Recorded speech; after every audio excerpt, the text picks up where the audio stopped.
welcome everyone. We'll call this meeting to order. Please rise. Commissioner Totticini.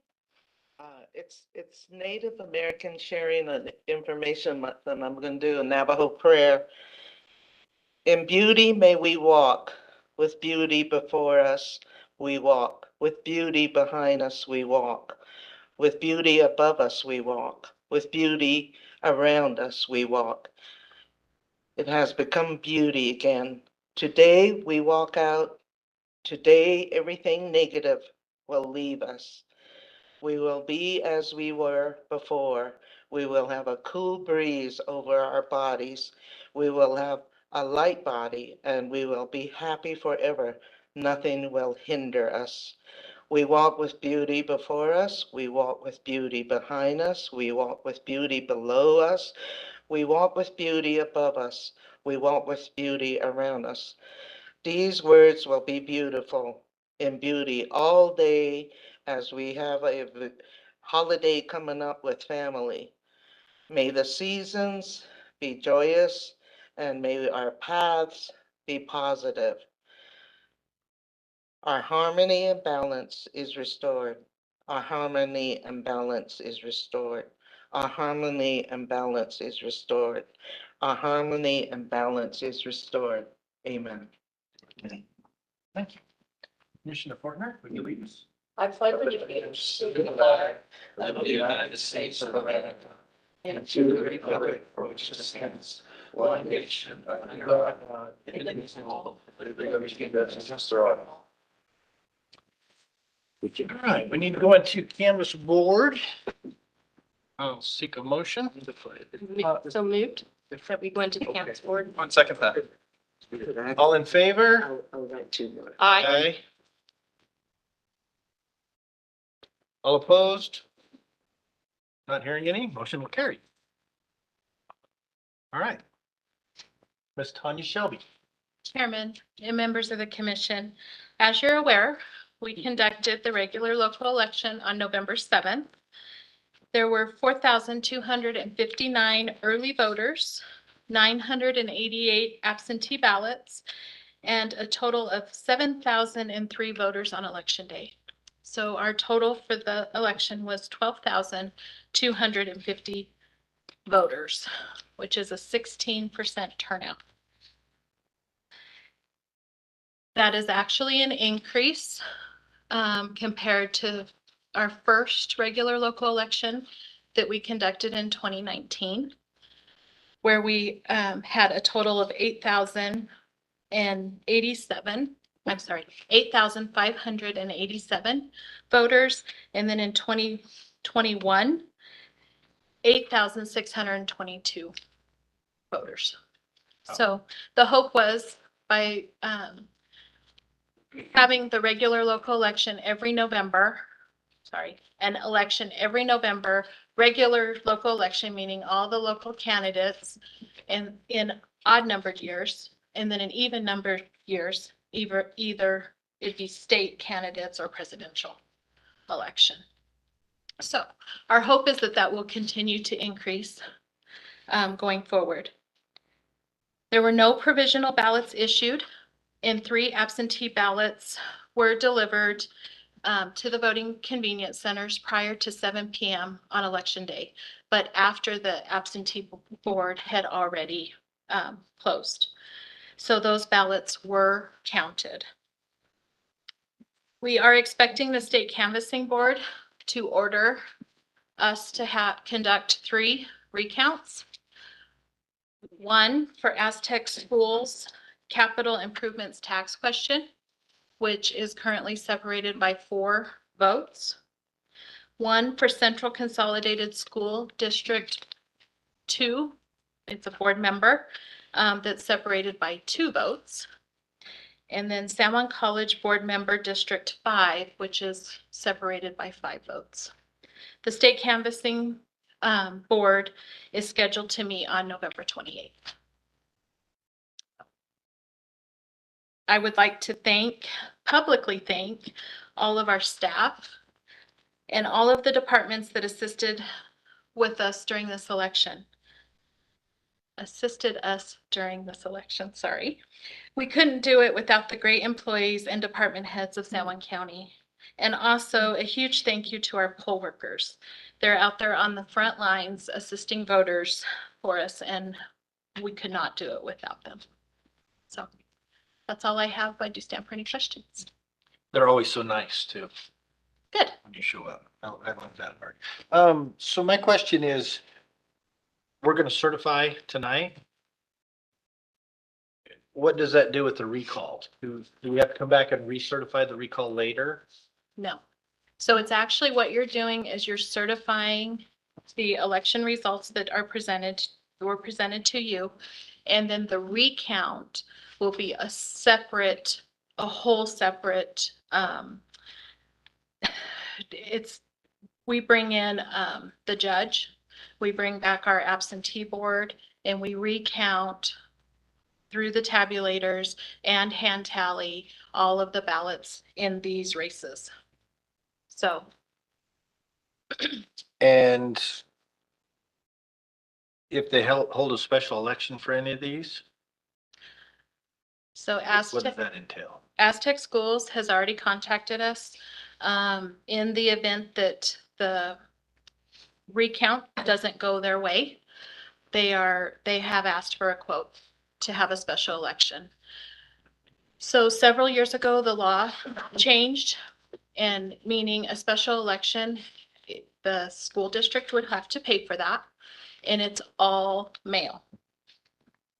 Any special election that's conducted, every voter, in this case, in the Aztec School District, would receive a ballot mailed to them, if that's what they choose to do. And this is probably way too deep for today, but so if they do have a special election, they have to pay for our staff to conduct the whole thing? Is that? So we actually have a board that would come in, and they pay for that. I And was curious. just too, for a little bit more information, the last special election that was conducted for Aztec Schools did not pass. And I do believe it was approximately $48,000 cost. Okay. And the last recall, or not recall, the last recount, Mhm. how did that turn out? I can't remember. Exactly perfect. There was no changes. No changes. Well, good. That was for an Aztec school board candidate and also a Bloomfield school board candidate. I remember there had been one, but I didn't think there was any changes. So, Okay. well, that's a tribute to your staff. Oh, Mr. Chair, just a comment. Some of the voters were surprised that, it was nonpartisan. And so, I guess that's the beauty of, school board elections is, who people vote for who they want and who, they're the candidate of their choice. So, for some of the voters, I guess they weren't aware of that, but, now they know. Thank you. All right. Mr. Chair, I'd move to, that we certify the election findings from the county clerk's office. I'd second that. Any other discussion? All in favor? Aye. Any opposed? All right, motion will certify. Now I seek a motion to come out of, Mr. Chair, I move that we come out of the canvas board meeting into our regular meeting. Second. any other discussion? All in favor? Aye. Any opposed? Not hearing any, motion will carry. All right, do we have any changes to the agenda or additions? Mr. Chairman, we do not. Agenda is as presented tonight. Nice, long. Mr. Chair, I move we approve the agendas. Second. All in favor? Aye. Any Aye. opposed? Not hearing any? Agenda's approved. Sorry, I got you. That's all right. It's long enough. I want to just get that. Yeah, I think you were. Consent agenda, consideration of approval of meeting minutes for October 17th, 2023. consideration of FY 24 budget adjustment number 4, resolution 23-24-27. Number 3, consideration of approval of finance check register for October 2023.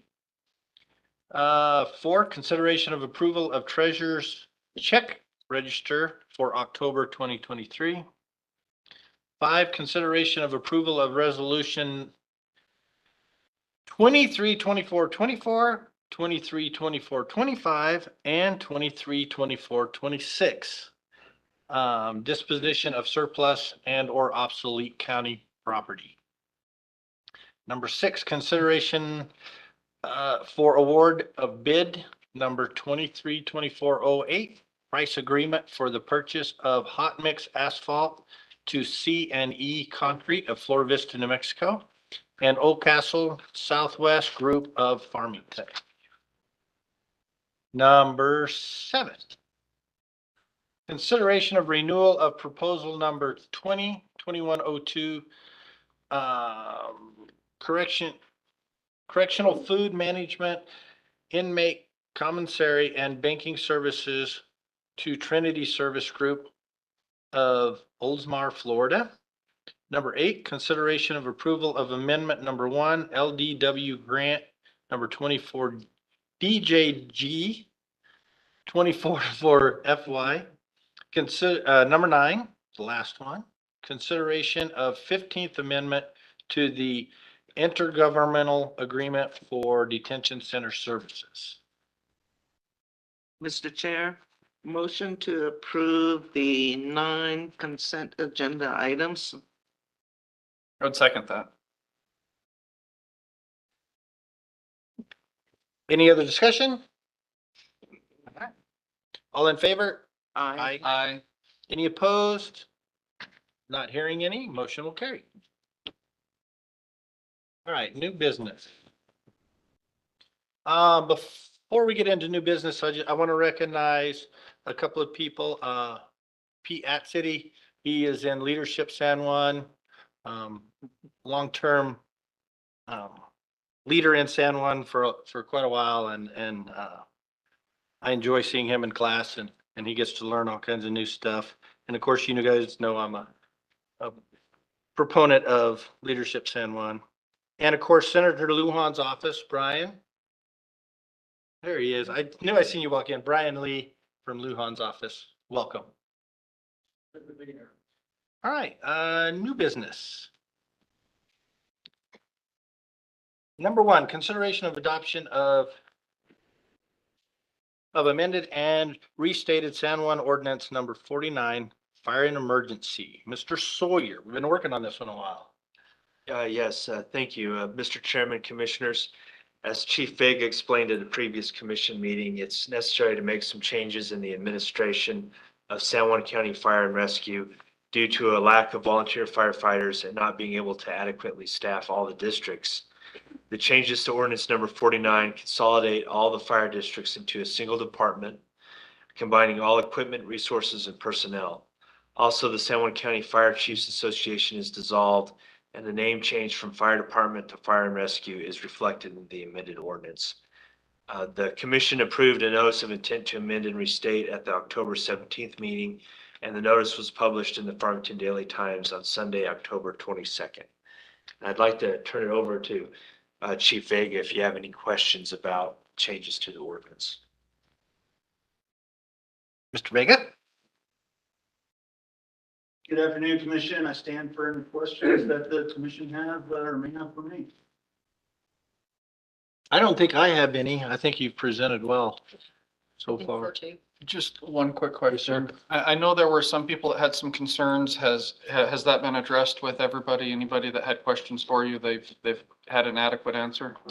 Mr. Chairman, Commissioner Beckstead, I'm very comfortable telling all the commissioners that I have myself and my staff have made a great deal of effort to reach out to all of our volunteers.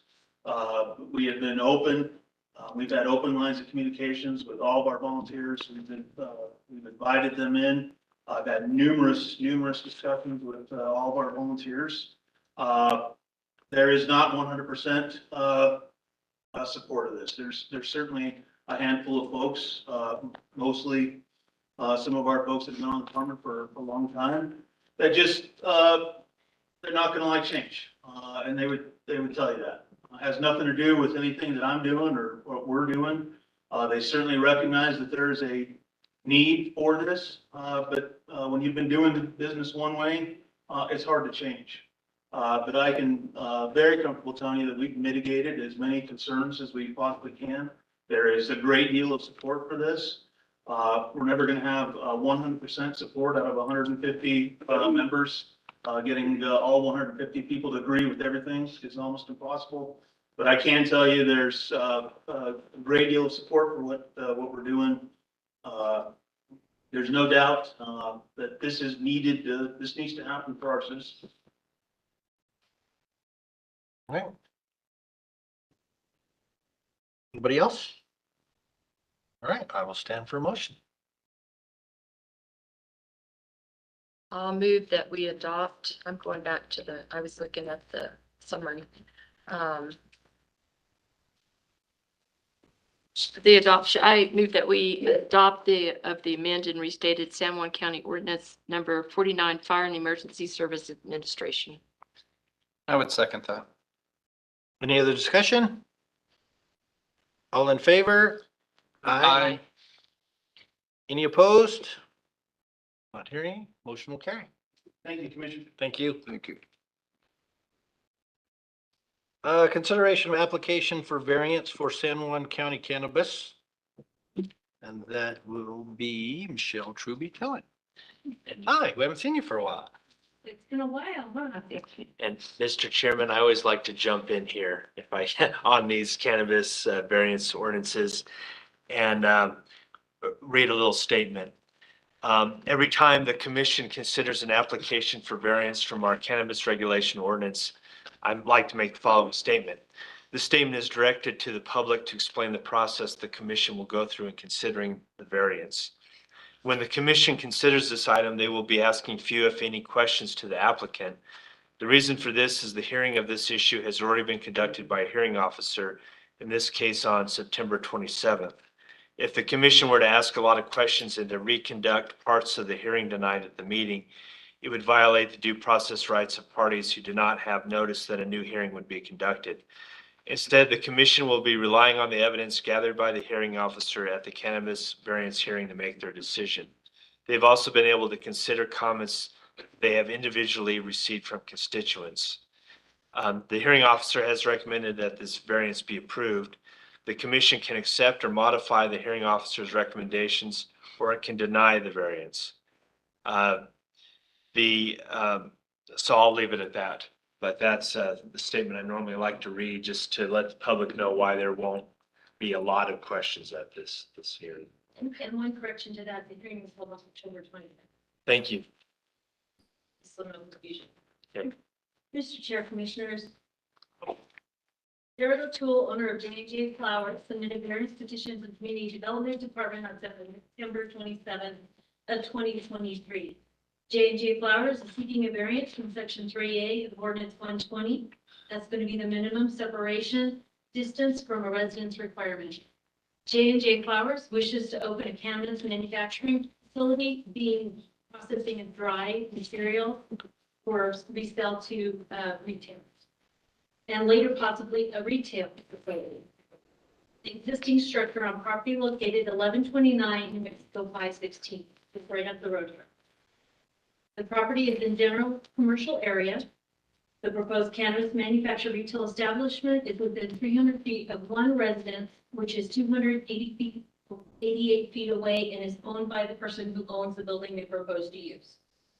That individual did contact us and had no problem with them using it. So, a public hearing was held before hearing officer Douglas A. Eccles on October 25th, 2023. Notices were sent to surrounding properties by certified mail, and no one appeared at the hearing in opposition to the variance request. Hearing officer Eccles submitted written findings and conclusions and recommends the request for variance be granted. And Mr. O'Toole is in the audience. All right, thank you. So it's going to be for two different ones, retail and production. correct? Correct. Just so retail, if he adds it later, it doesn't have to be. Correct, and that approved was again. at staff's suggestion to avoid having a second hearing at a later date. I like that. Right, any questions?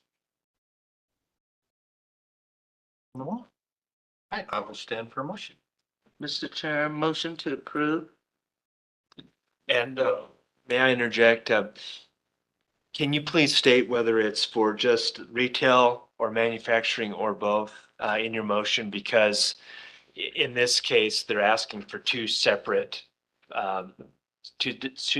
things here. So if you could clarify if it's for both manufacturing and retail or just one or the other.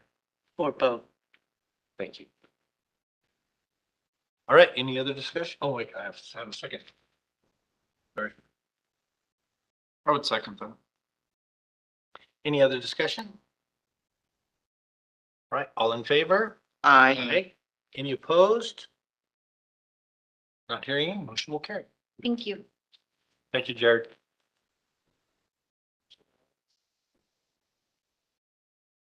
All right. Number 3, consideration of adoption of San Juan County Ordinance number 124 and ordinance repealing a county local option gross receipts tax on any person engaging in business within the area of San Juan County. Mr. Sawyer, you get to talk a lot today. Thank you. Yes. And it's within the area located within the Valley Water and Sanitation District in particular. And so, Mr. Chairman, Commissioners, this ordinance would repeal ordinance number 104, which imposed an excise tax of 1/4% of the gross receipts of any person engaging in business within the area of San Juan County located within the Valley Water and Sanitation District. That district was dissolved on September 27th, 2023 by a special district commission that was convened for that purpose. The functions of Valley Water Sanitation District have been taken over by the town of Kirtland, who on September 13th, 2022 imposed its own tax of 0.25% of the gross receipts of Kirtland to help cover the expense.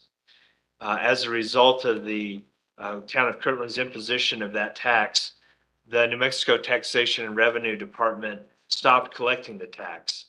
So although the tax was no longer being collected, the repeal of ordinance number 104 was necessary to prevent confusion or error.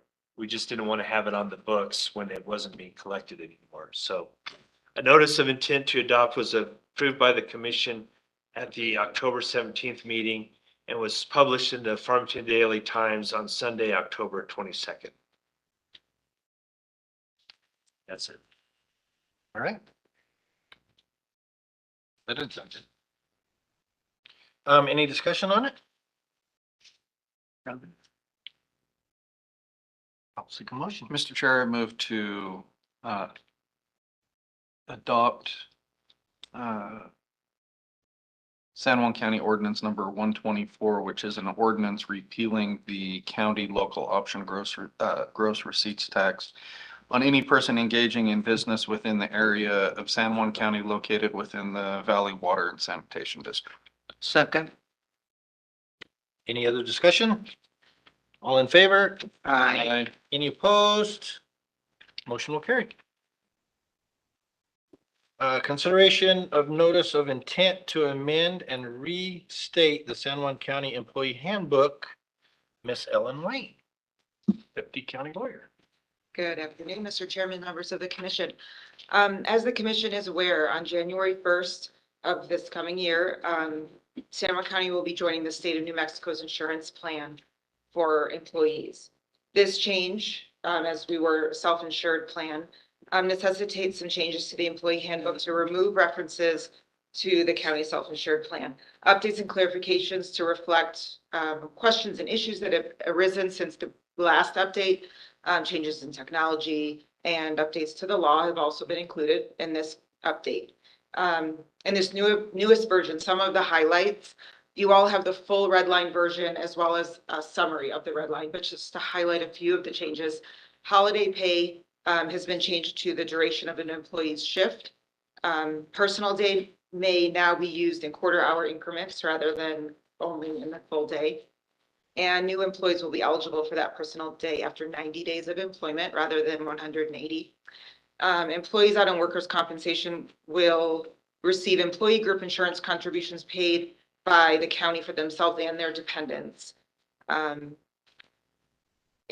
information services policies have been essentially removed from the ordinance and put into a separate comprehensive cyber policy, which you have a copy of, but we're not asking you to adopt that policy today. We just wanted you to be able to review it, and we'll bring it back before you in December for possible adoption.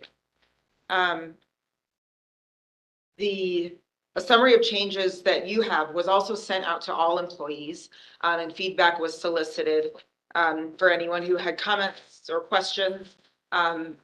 There's a paper I placed in front of you that looks like this with just some small text on the top that summarizes the comments received. We received 3, they were all through email. 3 were from employees from the alternative sentencing who objected to the change in the holiday pay. 1 sheriff's office employee and 1 fire department employee asked some clarifying questions about different sections of the handbook.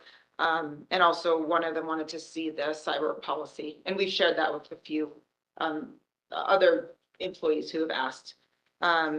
15 public works employees, 1 sheriff's office employee, and 1 assessor's office employee expressed appreciation for the changes in the handbook and gratitude to the county's administration and the Board of County Commissioners.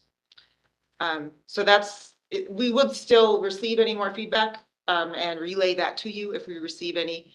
But as of today, that's what we've received. The commission, as I mentioned in December, we will bring that cyber policy before you, as well as a Department of Transportation policy relating to CDL drivers, a workplace violence policy and procedures, and then also a tiny amendment to the travel policy. We'll bring all those, they're all in your packet for your reference, but they're not part of the ordinance. And we will bring those before you separately in December for consideration. They are all appendices to the handbook and referenced in the handbook. So that's why we're kind of discussing them all together. If approval is given tonight for publication of notice to intent to adopt, the legal department will schedule for proper publication and notice for December the 5th. For tomorrow, we will bring this back before you December the 5th at your next meeting for consideration of adoption. If it is adopted on December the 5th, it would go into effect after 30 days, which would be January the 4th of 2024. So I stand for any questions, and Mr. Stark, I'm sure, could answer any other questions you may. Well, I have one comment, and I'm sure I talk for Commissioner Fortner. We appreciate you putting us on the group and letting us be part of the conversation, just to keep us informed. It was nice for me to see how all the different departments treated each other with respect and really work together and work through some pretty tough issues. But I think it goes without saying it's a pretty neat place to be right now, San Juan County and their employees. I have a comment too. Yes, ma'am.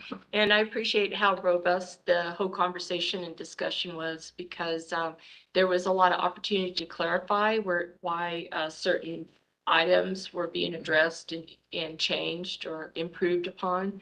So that was a good process to see. Mr. Chairman and Commissioner Fortner, the staff surely appreciates your involvement as well. Just to read that. Mr. Chair, New Mexico counties had a webinar on that workplace violence, and I was on it, and I shared the information with Mr. Sawyer and then Mr. Stark. It was very, very good information, and I guess that's a lot of concern in that area all over the counties. So thank you. Any other discussion? Mr. Chair, I'd like to make a motion to consider the notice of intent to amend and restate the San Juan County Employee Handbook ordinance number 34. I'll second it. Any other discussion? All right, all in favor? Aye. Any opposed? Okay, motion will carry. Thank you for your hard work, because I know how much work went into it. Number 5, consideration of 2024 state and federal legislative requests. Mr. Stark. Thank you, Mr. Chairman, members of the commission. It's that time of year. We're heading upon the next legislative session. This one's going to be a 30-day session, running from January 16th and ending on February 15th. So we annually bring this item to you so we can get your input and decision on priorities specific to capital outlay at the state level. And then generally speaking, we carry those over as federal requests when we go to meet with our federal delegation.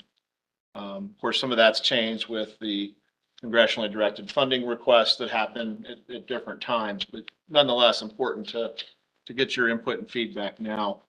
So before you, we have a copy of last year's state legislative requests relative to capital outlay, and just for you all to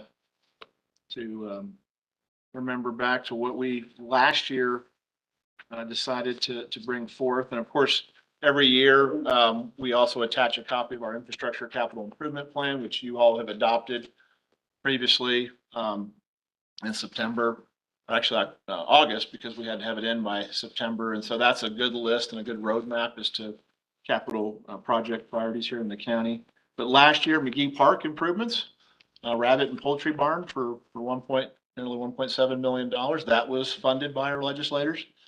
Fire apparatus was number 2 for $600,000. We received $50,000 from our state delegation to helping fund that. And then safety city improvements was number 3. That's a request that was to help support the city of Farmington as well as all of our law enforcement agencies that use Safety City through the Criminal Justice Training Authority for track improvements. And that's been a project that's been on the list for some time now. We did request a couple of years ago, the sheriff brought forth to you congressionally directed spending request that unfortunately didn't make it to the finish line. But I think that would give that due consideration again. I know the city of Farmington's indicated they plan on pushing that initiative again.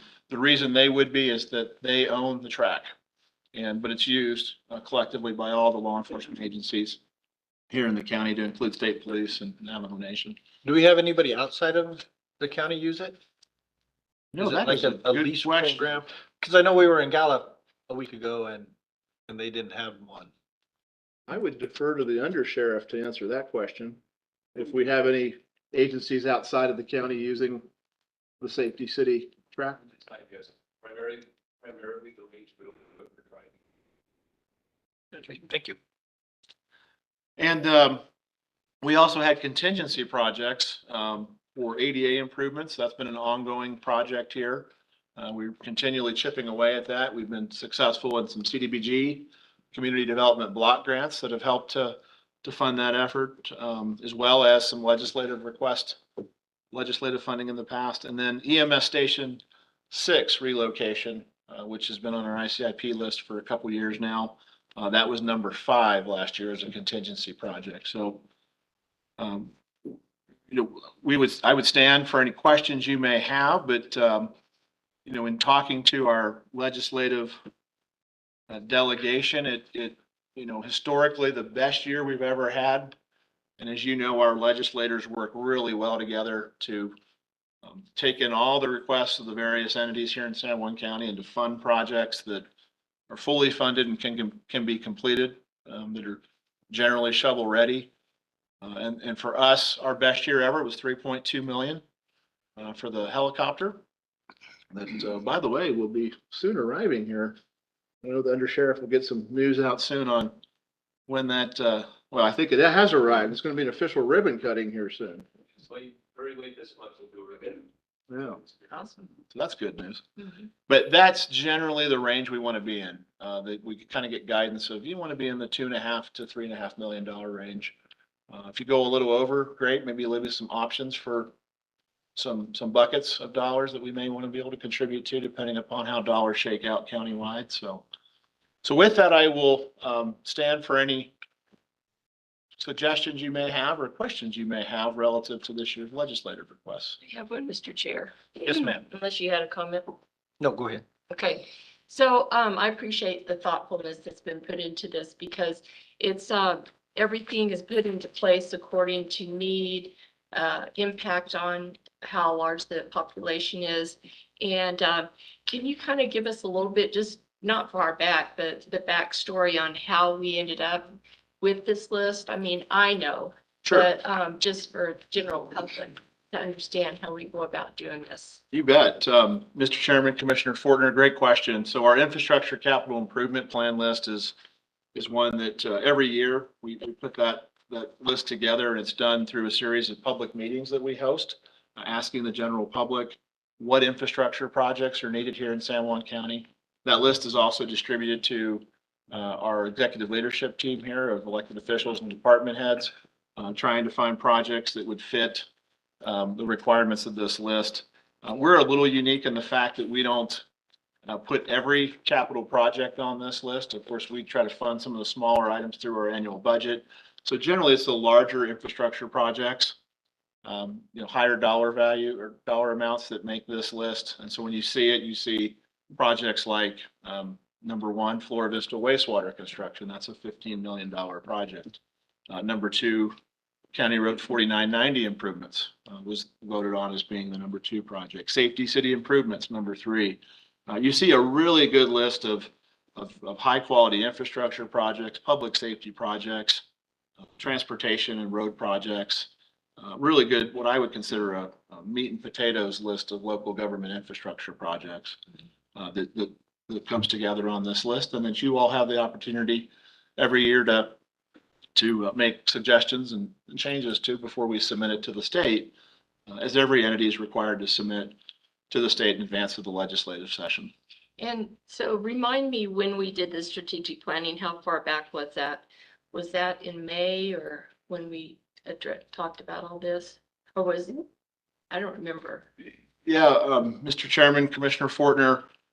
So the strategic plan certainly played into this. The current strategic plan, the 5-year plan that we're under. But I'm talking about when we sat down and all in here and talked about these on our strategic planning.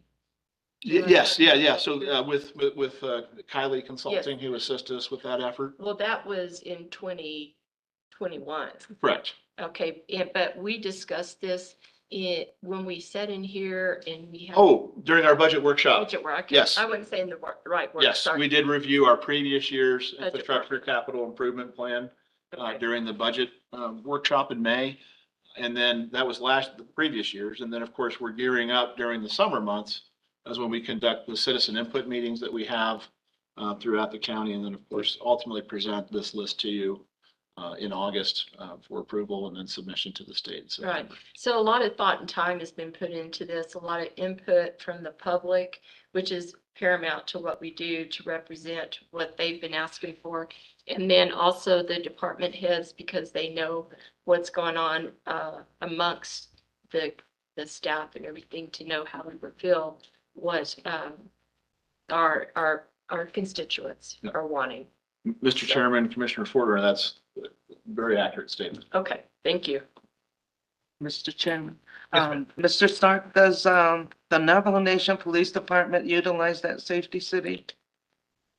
Mr. Chairman and Commissioner Totocini, I will defer to the undersheriff again.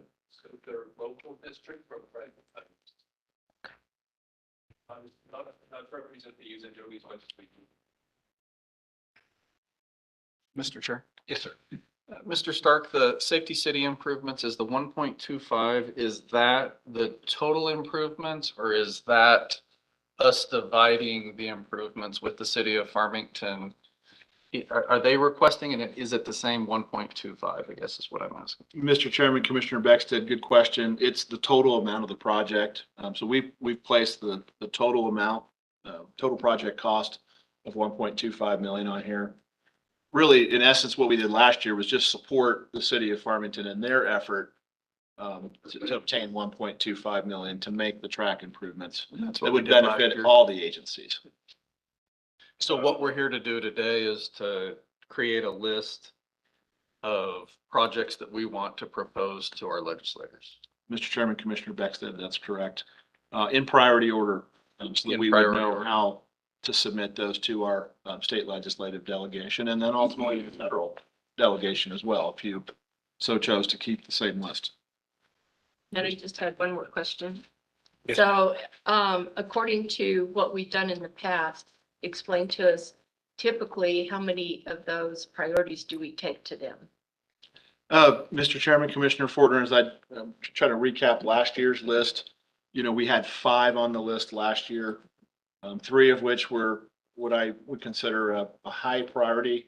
And then Commissioner Beckstead has it right there. And then the 2 contingency projects that, if they had some remaining dollars and didn't know where to plug in 50,000, we would happily take for our ongoing ADA improvement projects, or, trying to find some dollars to help support the EMS Station 6 relocation and new construction of that facility. That was last year's priorities. It ended up that, like I said, we received full funding on our McGee Park improvements, and then 50,000 of the, trying to read that from here, 600,000 of the fire apparatus. We got 50,000 towards the 600,000. We did. But, Mr. Chairman, Commissioner Beckstead, we'd happily take every dollar that comes our way, because that helps to offset our costs for these capital projects and equipment needs that we're going to have to end up purchasing anyway. And we're putting forth a pretty solid list of, as I mentioned, good meat and potato projects. Mr. Chairman, I had a comment or Yes, sir. question. I made myself a list and I would certainly appreciate it and hope that 4990, County Road 4990 would be at the top of the list or towards the top, because that's the road that people are using primarily because the 5-mile bridge is out. And that would be to improve the low water crossings only. And they were going to do that anyway, which is pretty much needed when the rains come and it floods out. But I also put down EMS and fire apparatus and ADA. I think all of them are good causes, and all the ones I had listed are all about health and transportation. So anyway, that's my 2 cents worth. Thank you. Mr. Chair, Yes, sir. I'd ask that we start putting together a list and have Mr. Stark write that list down. I would propose that I don't think the Flor Vista wastewater construction, that's 15 million. We're not going to get 15 million. So I would propose that number 1 on our list to present to the legislature would be the County Road 4990 improvements. I know there was a lot of citizen input into the 5-mile bridge, and I think we owe it to them to get that road up to par. It's $2 million. I think it's doable. So I would propose that we put that number 1 on our list. Number 2 on our list, same as last year, the fire apparatus. And I think that is listed in our ICIP as 800,000, and previously it was 600,000. Whatever that needs to be, I propose that be number 2. We did have safety city improvements as number 3. I don't know how we want to do that as far as supporting the city of Farmington. I think it's important to partner with the city. I would propose that we, whatever language we have to put in there to support the city in that request. And then we have the ongoing issue with the ADA improvements. So I think that ought to be included on there. And one just off of that is the $75,000 Kirtland Heights wastewater study. If we need to round out the list, I would propose that we do that just as, and I don't want to call $75,000 pocket change, but in comparison, 75,000. But in comparison to all the other projects, it's fairly small. So that might be something that if they have 75,000 that they're trying to figure out what to do, they can put it towards that. Mr. Chairman and Commissioner Beck said, just a point of information on the Kirtland Heights project. So we did have some funding allocated through House Bill 2 Junior funding last year. Was that one of the line item It vetoes? was, exactly, it was one of the line item vetoes, and the reason being is they didn't want to fund planning studies that may not be complete. House Bill 2 Junior funding has to be completed by the end of the fiscal year. So you'll receive it usually sometime around July, and then you've got till June 30th of the following year to get it done. And it wouldn't meet the definition of capital for capital outlay. So I just wanted to Okay. point that out. And I- would that be something that the town of Kirtland is now gonna be requesting because they took over the Valley Sanitation District? I don't know if that's something that's gonna be a priority for the town of Kirtland. Mr. Chairman and Commissioner Beckstead, just had a meeting yesterday with Mayor Duncan. It actually is a priority that they would like to maybe bring forth a consideration of the commission to share in the cost of the study, to see if that may be something we could support them on. And then, yes, they would like to bring that into the new system that are now operating and maintaining. Well, in light of that, we could strike that and deal with that a different way, especially since it got vetoed specifically for that last year. I have one that I'll add to. You have another one? No, I think as long as we have those ADA improvements. I agree with you on that. Then I wanted to, Mr. Chair, look at the EMS Station 6 relocation. Mr. Chairman, Commissioner Fordner, would you like that one per Commissioner Beckstead's list to be number 5 in the order? So we had County Road 4990 improvements for 2 million. Fire apparatus, I would suggest it would be 800,000 due to the increasing costs we're seeing there on seems like a daily basis versus the 600 last year. And then safety city improvements I had is number 3 and ADA improvements is number 4. Were you suggesting to put Station 6 as number 5? Well, my recommendation is to move the ADA up to 3 and Okay, the EMS up to 2 to be behind that. So ADA, then EMS, and then push down the, safety city Yeah, to safety the city. number 5. yeah, that's Okay. my suggestion. All right. Is that we're just What's supporting the the, city, right? So what's the real, there's not a number on that.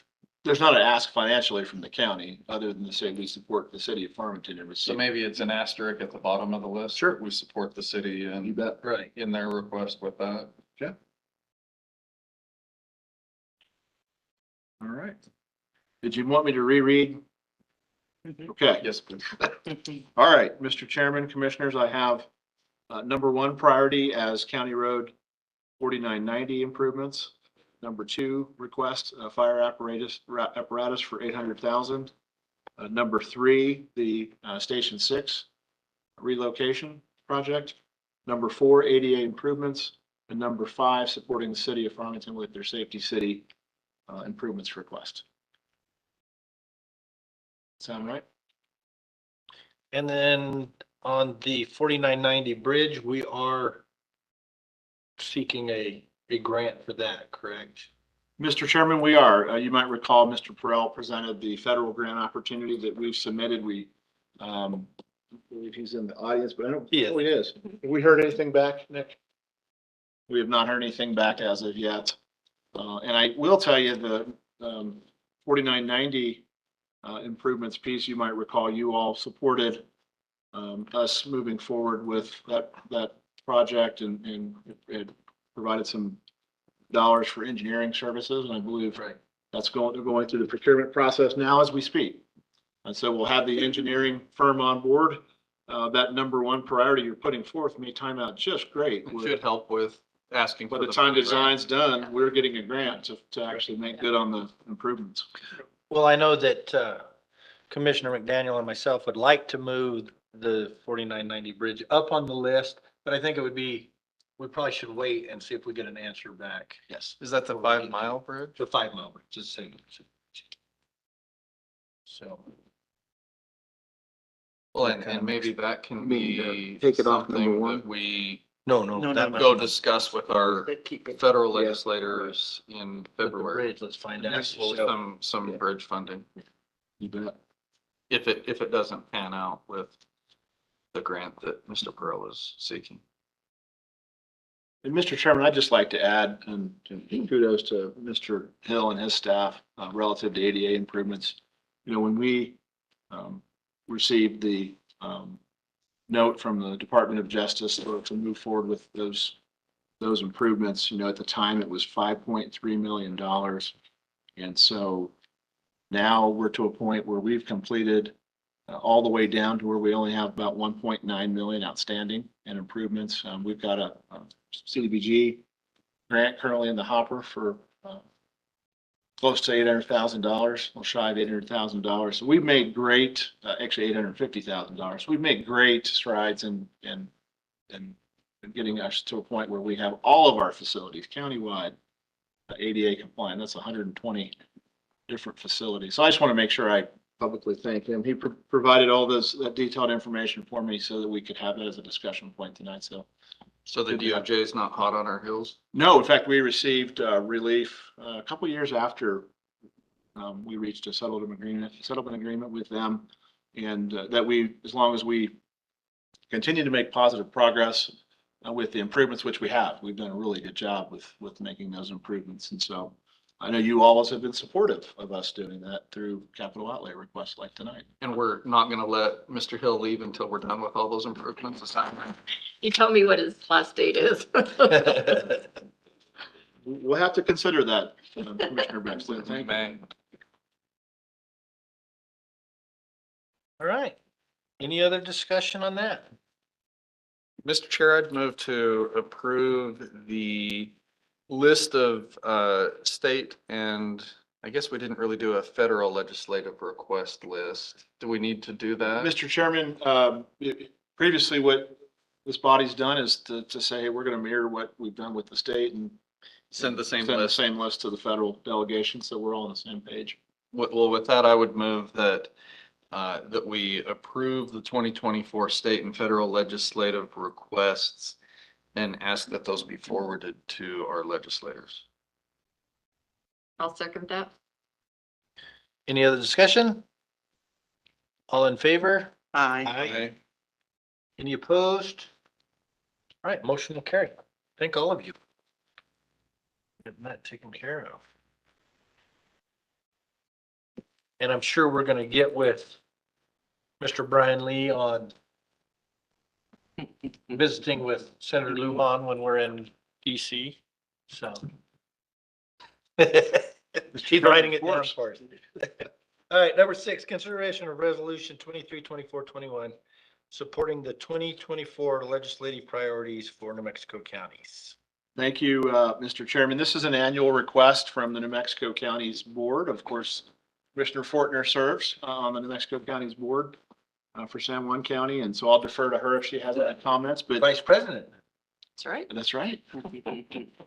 So a lot of these requests are carryover from last year and some of the initiatives that they had put forth, but they do ask that each county adopt a resolution providing either support or opposition to any of these initiatives. So I'll go through and just quickly read these high level. Of course, you've got very detailed information within your packet, but number 1's HB2 appropriation. So that's the budget bill for the state. The first priority is detention reimbursement fund. Fully fund county detention facilities, reimbursement act fund to reimburse counties for the actual cost of housing state inmates. It's currently at $5 million, according to the New Mexico Sentencing Commission. The 5-year cost to house New Mexico Correction Department inmates is at $7.5 million. Number 2, detention recruitment and retention, appropriate $10 million to the newly formed Corrections Workforce Capacity Building Fund, administered by DFA. This is a fund that would be similar to what's been set up for law enforcement throughout the state, and so that's kind of trying to mirror that program. Prisoner transport and extradition, create a line item in the DFA budget with $750,000 to reimburse counties that provide transportation for state prisoners. so that, you know, counties are not responsible to pay for state prisoner extradition like we are today. RISE funding, we've been a recipient of this grant and 3 years now running. They want to make permanent and increase county participation in the RISE program, reach, intervene, support, and engage. That's 3 years running for us at the Adult Detention Center. Emergency medical services, create a line item in the Department of Health Emergency Medical Services EMS Bureau budget with 10 million to assist local government EMS services. So that's just to assist with, you know, counties that have been underfunded in that area for some time. We are blessed here and fortunate to have a tax that's dedicated towards funding the 911 comm center and EMS. And so we're probably better off than most, but definitely a needs on a statewide level. Courthouse funding, create a recurring appropriation of 25 million for construction and renovation of state district courthouses. I think you're all familiar with that with the request at the last meeting, how that funding could be used to fund improvement projects or new construction for district court facilities, as that is an obligation of today of county government. State health benefits plan, create a state health benefit fund solvency plan to help cover the shortfall that exists today. Of course, New Mexico County is one of the entities that filed a lawsuit on behalf of 24 counties questioning the legality of these special assessments. And I'll share a little bit more with you here in a bit relative to that item under my manager's comments. Number 2, so that was all budget bill related. Number 2 is elected official salary increases. Increase the salary cap for newly elected county officials by 15% with a provision for future adjustments to track the consumer price index. Historically adjusted approximately every 4 years, must be in place when newly elected officials take office in 2024. And the CPI provision would eliminate the need for repeated legislative actions by county boards. Number 3, the firefighter recruitment and retention fund, appropriate a $50 million recurring fund to the New Mexico Department of Homeland Security to be administered by the State Fire Marshal's Office for fire departments to staff recruit and retain career and volunteer firefighters. Of course, you know, the situation here is no different than it is across the state. Call volume has increased by as much as 50% in the last year. Response systems are overburdened. Average age of New Mexico volunteers is 65. So we obviously are making changes to meet the changing dynamics. But this would be helpful to help to mirror what law enforcement today has benefited from the fund that exists in helping to recruit and retain those into the public safety career field. So with that, I will stand for any questions you might have, or maybe defer to Commissioner Fortner. She's was partaking in a lot of these priority discussions. Sure. Well, I know we hosted New Mexico counties this summer, and there's a lot of good folks throughout this state that work really hard at coming together on some issues that aren't popular. And I was a little taken back on how many people in the county are in the state, county, New Mexico counties that work so hard to make New Mexico attractive to out-of-staters. So, Right. Yes, ma'am. Okay, thank you. So it's always a privilege to be able to go to these meetings because there's 33 counties represented there. And that's a large body in order to get collaboration and consensus. So all of these priorities are vetted and then presented to us. Also, we have a lobbyist, Catherine Crociata, that works with us also to kind of give us the insight into what's going on and what we can do. And so we don't take controversial concerns to be these legislative priorities, but we have to have a consensus. We come together, and I must say that we have, 100% participation on this.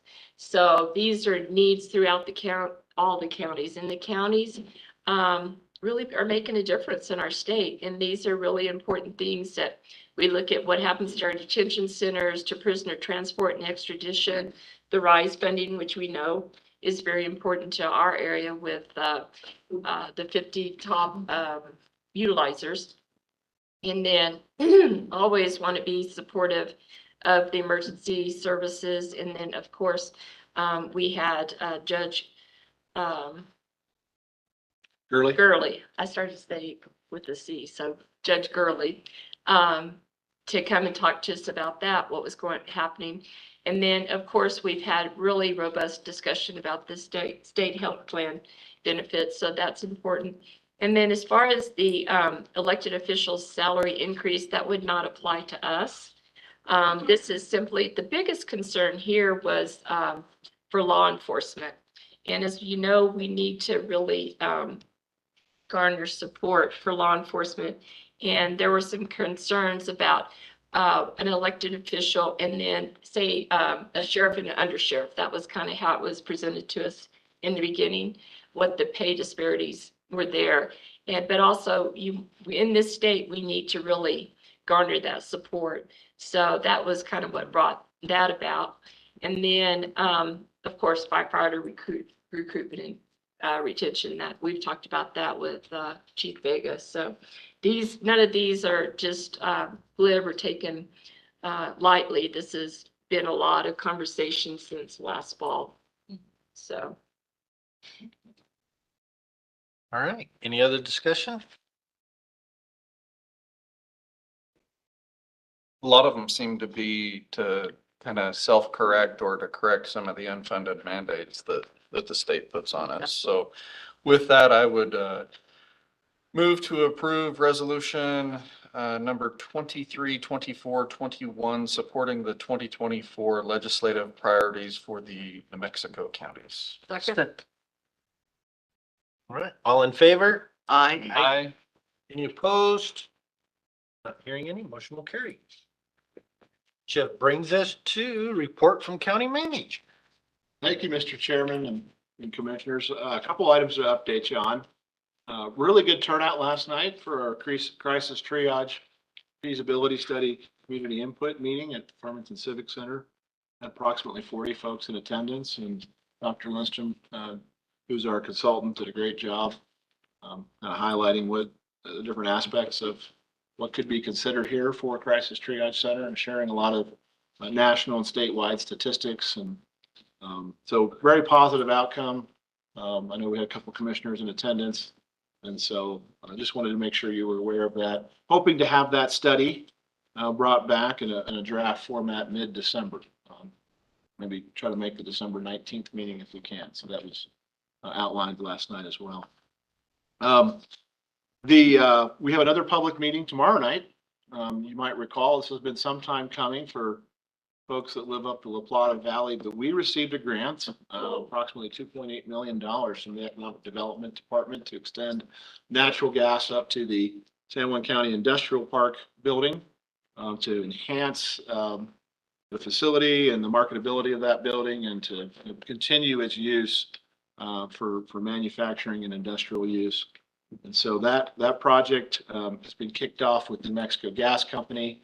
Initially, they were doing the design in-house. They've since subbed that out to HDR Engineering. So we'll have some of their officials up at the La Plata Schoolhouse tomorrow night at 6 o'clock to talk about that project and also share with residents how they may be able to connect to natural gas that's going to be running now up to the industrial park. And so I'm sure that will be a large part of the input that we'll receive tomorrow night and want to share information on how they can take advantage of that.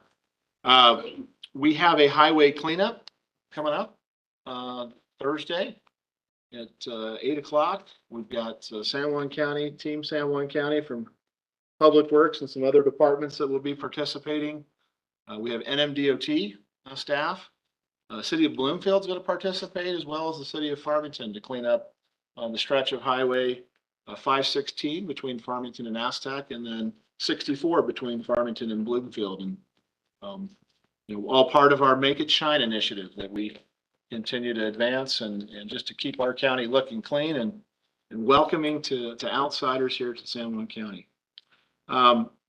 Last but not least, I wanted to update you, and you've got a letter in front of you, speaking of the state medical plan and our move to that plan that we had to provide notice back in June. The state provided us a letter on October 17th, which was right in the middle of open enrollment.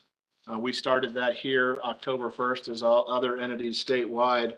And the letter indicated that there would be a need for some premium increases for employees and employers to the state plan.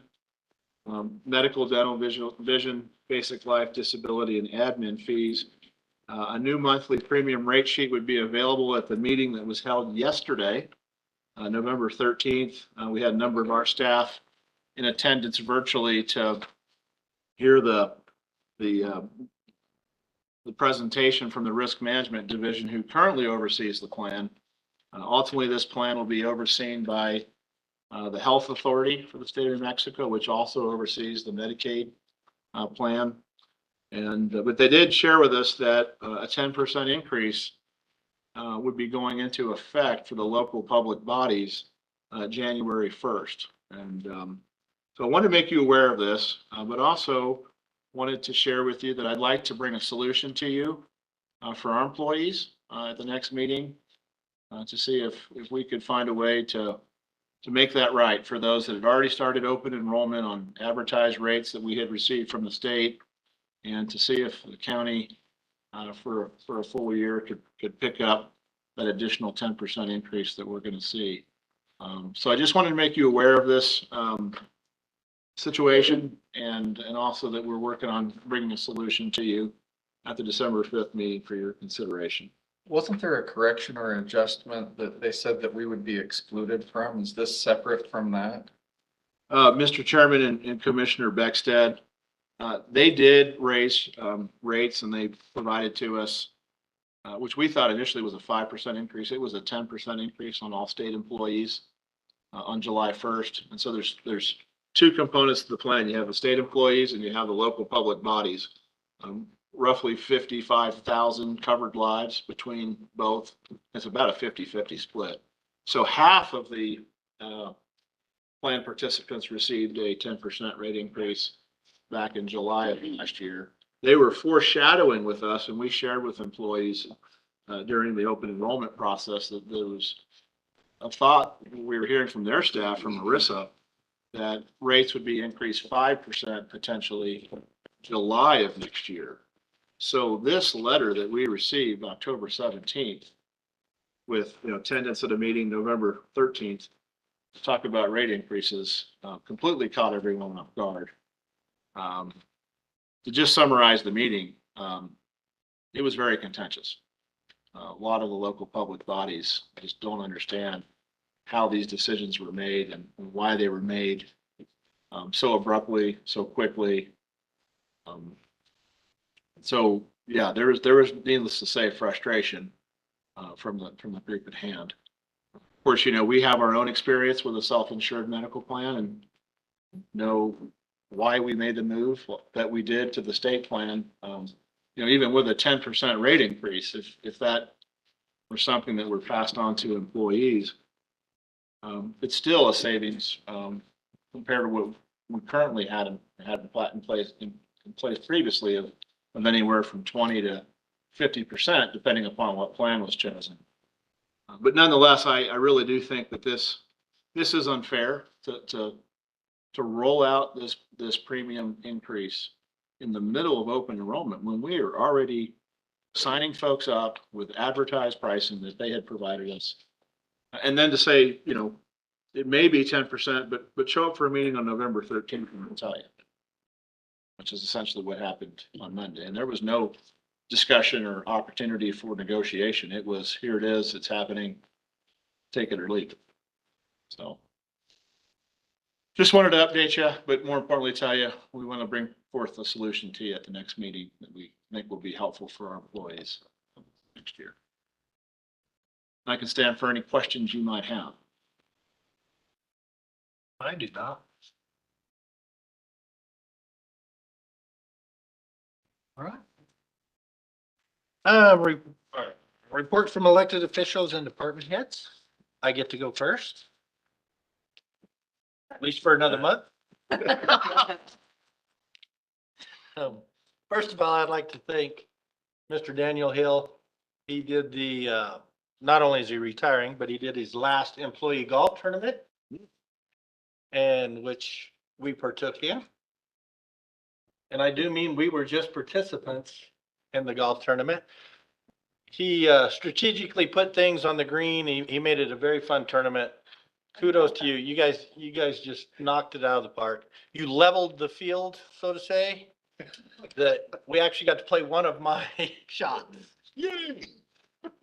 So I appreciate that. No, it was a job well done. It was a great event, and I hope that it'll grow and more employees will jump into that. My second one is a congratulations to Commissioner Fortner. She completed all the New Mexico Edge classes, and so now she is a certified Yes, county commissioner. that's right. Not Congratulations. just elected, but certified. And I would like to add that she follows the footsteps of Commissioner Totticini. In 2010, she completed hers. So that makes the males at the table look like not very good people, just participants. That's what we are. And that's all I have. Any other elected officials? Or any other officials? Department heads, great. Mr. Chairman, Moving on. There's I come before you today to say thank you so very much. In July, when you passed the budget, you included a new position in the marketing department. And I'd like to introduce to you the new addition to the marketing department as of yesterday. Mr. Tim Meany joins us and will be bringing a host of graphic design ability to the department, really stepping up our needs. So we're very glad to have Tim on board, and if some of you have met him, and if not, we'll introduce you to him as well. Right. Welcome. Welcome.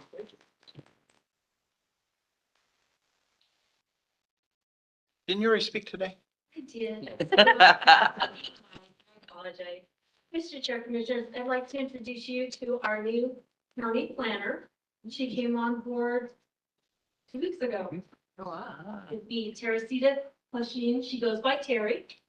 And if you guys have any questions on subdivisions or planning, she has a ton of experience. She's worked with several tribes. She's worked with the city of Farmington. So she's extremely experienced. And we're hoping, we have great hopes for our planning department to expand and maybe make a difference, a little bit more of it. Awesome. Welcome. I hope you like to work. It'll be a lot of work. Mr. Chairman, Commissioners, I came to give you an update on Riverview Golf Course. Back in the open today, I have Tony Mike Jr., who's our general manager, head golf professional, and it's actually them that's at the course. So if you didn't like the course or you really like the course, it's Tony Mike Jr.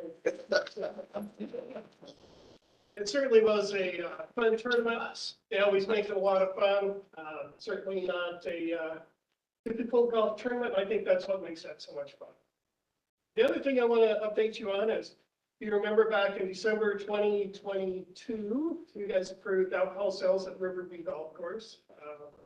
Appreciate that. So I come before you today just to give you a quick update. Our sales from April to October were about $11,600. Certainly way less than we anticipated. Cost of goods sold on that was $3,600. And then we had some additional staff to help monitor alcohol sales at the golf course by course marshals. And the course marshals kind of a double benefit, not only looking for the alcohol sales, but also to help speed up course play. So kind of a double dip there. So that was a great benefit. Looking at the alcohol sales or revenue not being where we wanted, I think a couple of things to keep in mind is one is we don't know how many new golfers we got because we have alcohol available. And then maybe grill sales also increased. I think it's still the only place in Kirtland where you can get a burger and a beer. I think we can do some more marketing with that. That's what's doing. And then of course, every spring, we look at our course rates, we look at our grill rates, and we'll certainly look at our alcohol sales and see if there's some increases we can make there. And with that, that's all I have today, and I will stand for any questions. All right, thank you, sir. Thank you. Appreciate it. Any other department heads? Mr. Chair. Yes, ma'am. Commissioner Fortner and I, we participate in the San Juan Professionals Organization. And this year they selected Barbara Tedrow as a Business of the Year. She works a lot with childcare, a needed thing as many parents work. The second thing is thank you, commissioners, for supporting Northwest Sexual Assault Services because Eliana was the nonprofit of the year selected. So we were so proud of these two women. Definitely. Again, we're participants. Thank you. All right, anybody else? All right, comments and input from the general public. Comments are accepted in person, limited to 3 minutes, and to subjects the commission has not previously discussed or formal action has not been taken. No formal action will be taken at this meeting that relates to the comments or input from the general public. We have one. Yes, sir. Black wire. Yes, make sure you state your name for the record, please. Tim McCarthy. 2896, number 53, 2896 as Tiff. Come before you guys tonight, Commission. I've got a real big problem. And I've heard New Mexico attractive and make it shine a couple of times this afternoon. And I have a big problem with my property, and it's got to do with lack of land use. Management. I've got a zoning deal. It's not zoning. I have a dump in my backyard. This right here, you guys can look at it. Hand it around. That's an old picture. This guy has it's a business that's run out there. It's a resale business. The guy cleans out storage units and then dumps the trash. It's decreased the value of our property around there. We're subject to people coming through all times of night. We didn't opt to be next to a Dollar General. This was a private road. This is at the end of a cul-de-sac. These are some more pictures of the area. Lately, the fence has come down. We're stacking tires back in there. This is disgusting.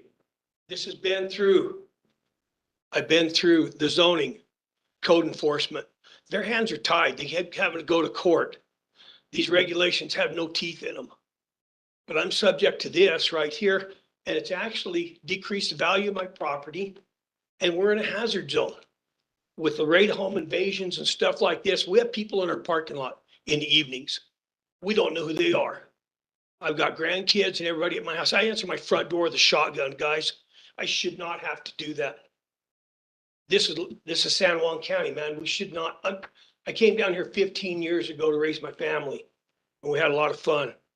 And my grandkids are there now. We've got horses. We're in between 3 arenas. I live next door to 2 policemen. Everybody says, oh, maybe you need more sheriffs. I don't need more sheriffs. I need some help. I need to get this shut down.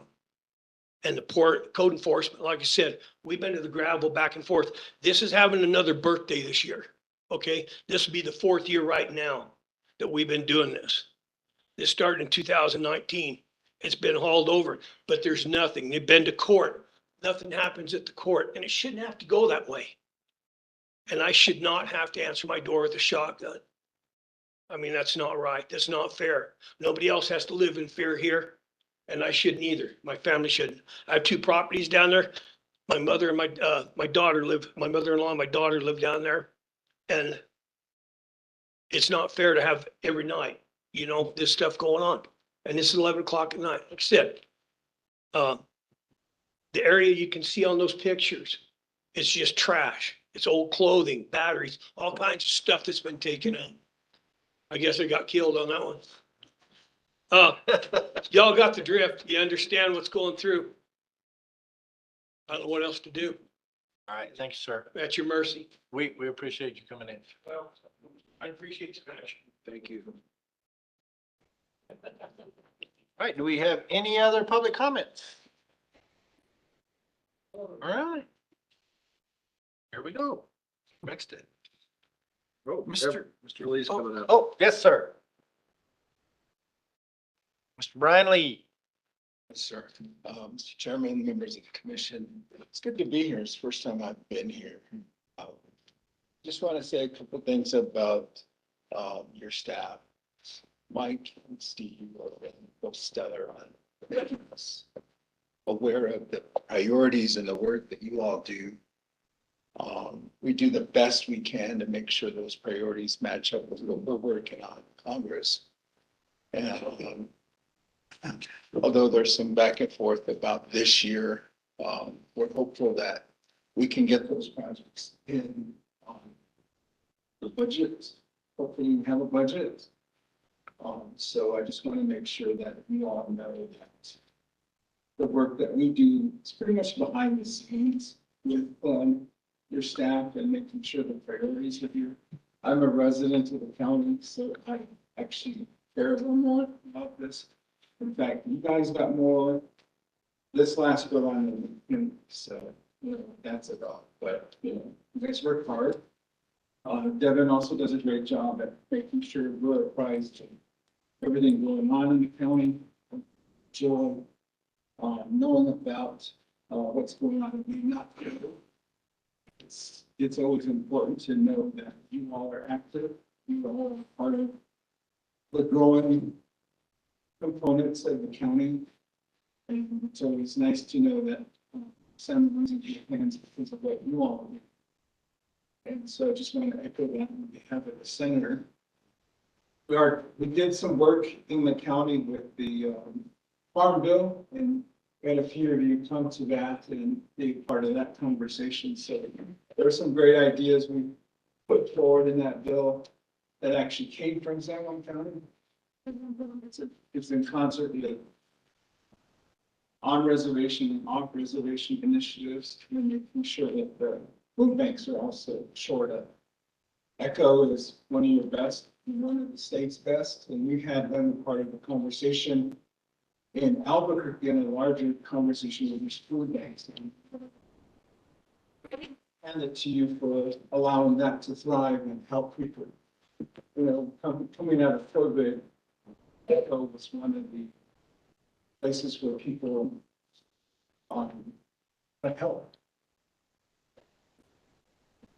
May not be in the robust forms that we used to know it, but it's help. Making that a part of the priority that you all work on here in the county. And if there's anything we can do, your manager knows how to get a hold of me. I work with them, most of you one-on-one. I know most of you. And do need to get out and talk more and have conversations in your communities, because that's where the rubber meets the road. I do think that one of the things that we were part of was the conversation with the bridge. Mr. McDaniel brought that to us, and we kind of searched high and low for that. We can continue that conversation with that and make, you know, some solutions happen. So again, thank you for having me to be a part. I know Jim's watching, please won't say this too, but Jim from Hyric's office is also watching and being a part of this conversation. In fact, he told me that I'm responsible now for your CDS request and not them. And Jim, if you're listening, don't be ashamed. All right. Thank you very much. Thank you. Appreciate it. All right. Any other public? Okay. I'll seek a motion for closed session. Mr. Chair, I move that pursuant to section 1015(1)(h)(7) that we move into closed executive session to discuss the possible acquisition of real property for EMS ambulance station number 6. I'll second that. All in favor? Aye. Any opposed? Not hearing? Motion carried. Go to special session.